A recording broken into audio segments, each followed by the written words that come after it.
this wind doesn't knock my camera down.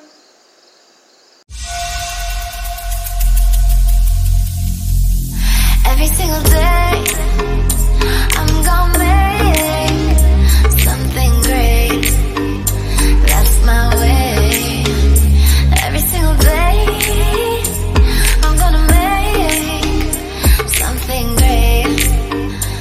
Hello guys, and welcome back to another video. I keep getting this really weird blue lighting, and I apologize. My camera keeps trying to correct the backlighting. It's like 7:30 at night right now, so it's getting a little dark, and that's why it's blue. But I guess we're just gonna have to deal with me looking like a Smurf, so or an avatar, whatever.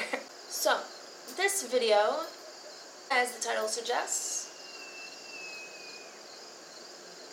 thank you, little girl screaming.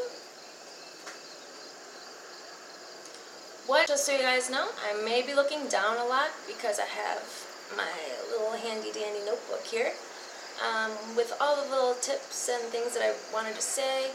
I just want to make sure I don't miss any points, because there's a lot of important things in here that I feel like a lot of people, especially non-addicts, need to know in the way we think, and it may also help those who have family members and just loved ones and friends that are dealing with addiction and can't quite understand their mindset. Without further ado, let's jump right into the video. The first thing I would probably think that addicts would want non-addicts to know is that we didn't choose to become addicted. Addiction is never a person's choice, and yes, I know. Ooh, wind. So many of you are going to tell me, but Deanna, nobody forced them to pick up a joint, to pick up that shot glass, to inject that drug, snort that drug, whatever. Yes, you're right. That's true. But nobody chooses to lose everything because of something that they did or are doing. So just hear me out. What about those people that are prescribed medication from a doctor as part of treatment? One day they're getting prescribed, let's say, oxycodone, since they don't do Oxycontin really, for back pain or something, back surgery.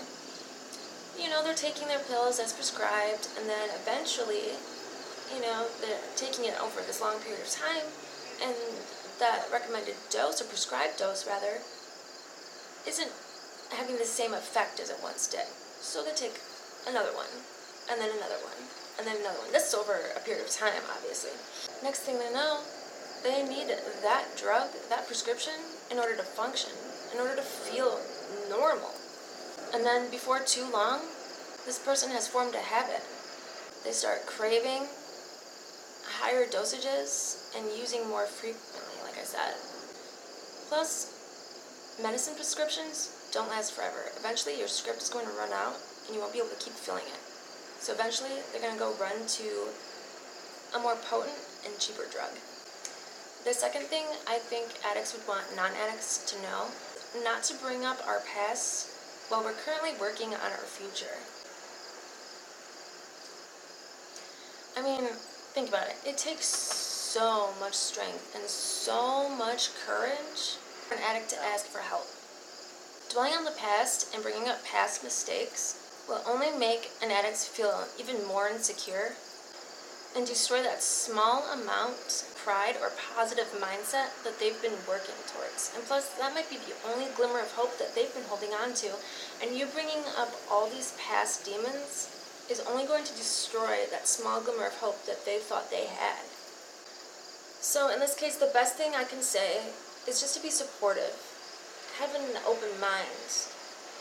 Give somebody your ear and let them talk to you if they need somebody to talk to. You know, just help them in any way you can. The third thing I would say, a lot of people find this hard to believe, but addicts are still themselves, deep down, sometimes very deeply buried underneath their addiction. What I mean by that is drug abuse is so incredibly powerful that it puts a person's body through physical and mental destruction. I mean, our brains literally get rewired. Our normal way of thinking is disturbed. And by disturbed, I don't mean in like the sense of like we think like these terrible things. I mean, it gets messed up, you know, it gets messed with. What we once had as our top priority becomes our second or our last priority. You know, things that we held close and important to us are no longer there, or they are there, they're just not at the top of the list. And it's not because they're not equally as important as they once were. It's because we can't function without that drug if we're going to withdraw. I mean, my kids were my #1 priority after I had them. And I don't like to talk about this topic, so you guys, please don't say anything mean in the comments, please. But I'm hoping saying this does help somebody else who felt and feels the same way. My kids were my #1 priority, and I would have done anything for them. I would have gave up anything I had to make sure that they were clothed, fed, and happy.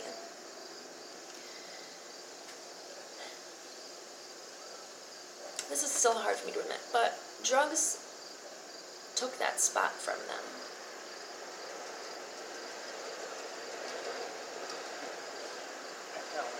And it wasn't because I didn't love them or care about them as much as I did before. It's because I couldn't be around my children and be the same functioning mom that I was before. You know, sweating, eyes running, stomach churning, restless. I couldn't sit still. I was going like this all the time, moving, shaking my leg up and down, you know, irritable, couldn't talk to anybody, let alone sit down on the floor and play with my kids. And as horrible as that is for me to say, that's just the truth of it. I mean, addiction robs you of everything.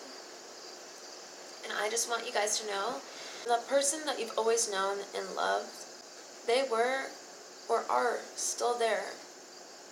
They're just buried beneath their addiction. They're just sick and they need help. And I promise you, once they do, will return back to their old self and you will start recognizing your loved one again. The fourth thing I want you guys to know is to please, please be patient with an addict. Don't sit there and be like, you better get clean, and if you don't, I'm kicking you out of the house. Or you tell your significant other, if you don't get clean, we're going to break up because I can't take this anymore. Or do the whole, please, please get clean, please, I can't lose you, I can't live without you, please, please don't do this to me, you're hurting me. All of those things, believe me, don't go unnoticed or unheard. We know deep inside that you guys want more than anything for us to get clean, but I promise you, an addict will never get clean and stay clean unless they want to.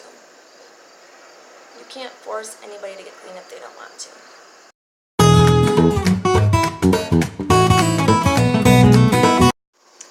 I swear you would think nobody wants me to make this video today because I've been trying to film this all day long.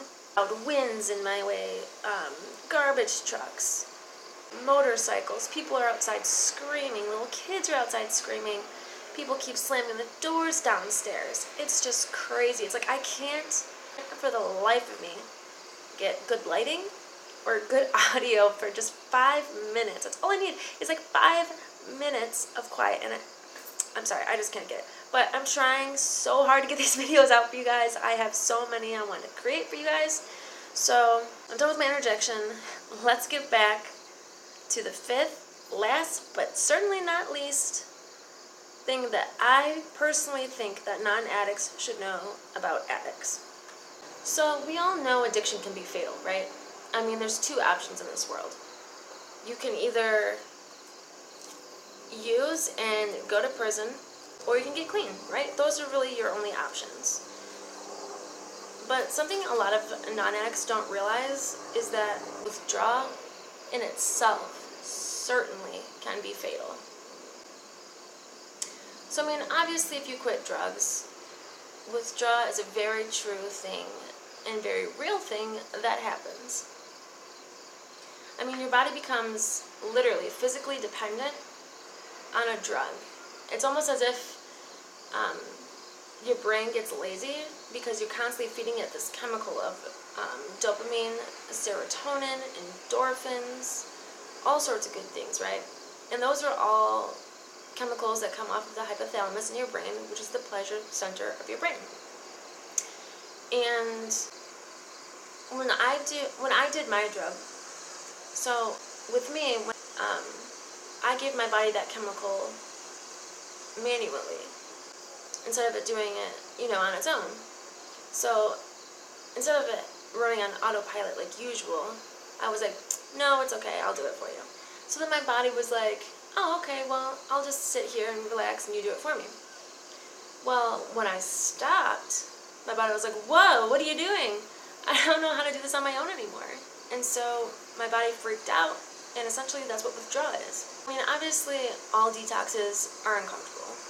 They're downright painful, right? I mean, if you've ever detoxed from anything, you know how horrible that is, and you wouldn't wish it on your worst enemy. At least I wouldn't. And most people I know say that too. With that being said, not all detoxes can be done safely at home without medical intervention or medical supervision.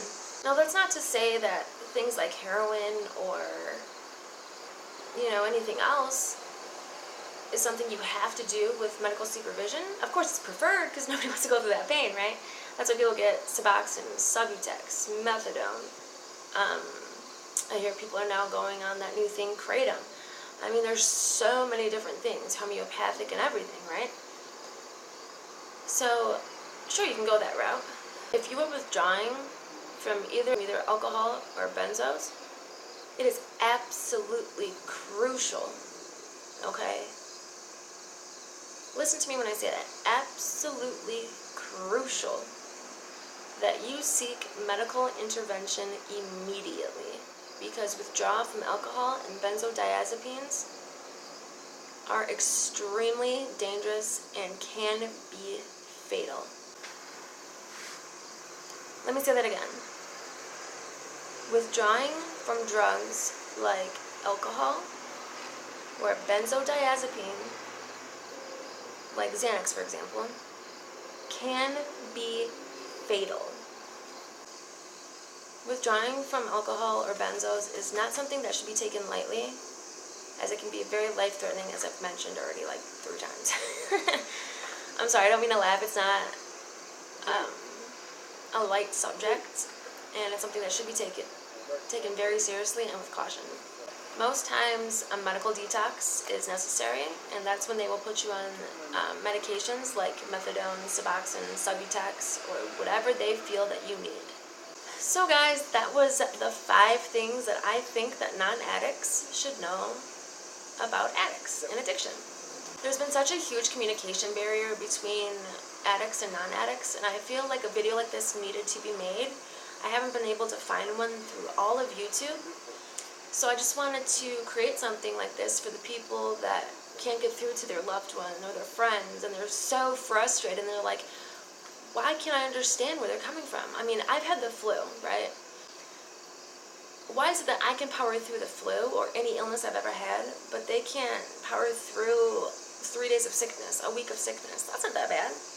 You don't understand how bad withdrawal is. And again, I'm going to make a whole separate video on this. I think I've mentioned that before. But I just want to say that withdrawal is something that is extremely, extremely debilitating. I mean, you don't even want to move a finger. That's how bad it is. And I'm not over-exaggerating. It gets so bad. A horrible side effect of drugs. And like I said, drug addiction is ugly, manipulative, and just a terrible, terrible disease. And yes, I believe addiction is a disease, and that is another video I plan on making, hopefully this week. So the withdrawal video and addiction's greatest debate video will be out soon, hopefully. For now, I hope you guys enjoyed these last 2 videos that I've made for you. If you like this series, either the lies video or this one, let me know, and I'll definitely make another one for you guys, a part 2 on each video. Again, I'm so sorry about the light quality, like I said, now it's about 8:30 at night. With all these audio disruptions, I've had quite a difficult time today recording this video. This is probably about my 10th attempt, and now I look all tired, and I don't know, I just didn't want my personal appearance or my, I don't know, I guess, vanity to get in the way of me getting the word out to you guys, because I really feel like this topic is extremely important, and I know that God really wants me to send this message. And I'm sorry if you guys don't believe in God. I'm not pushing my beliefs on you. That's just something I firmly believe in, and I feel like if you're going to be in addiction, you need to believe that there's something larger than yourself. And it doesn't have to be God in the sense of G-O-D. It can be in any sense, you know, as long as you guys realize that you are powerless over your addiction, you can't do it by yourself, then really that's all that matters.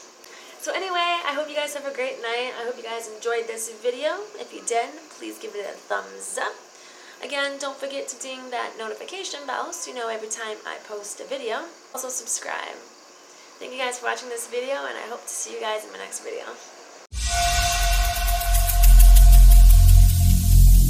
Every single day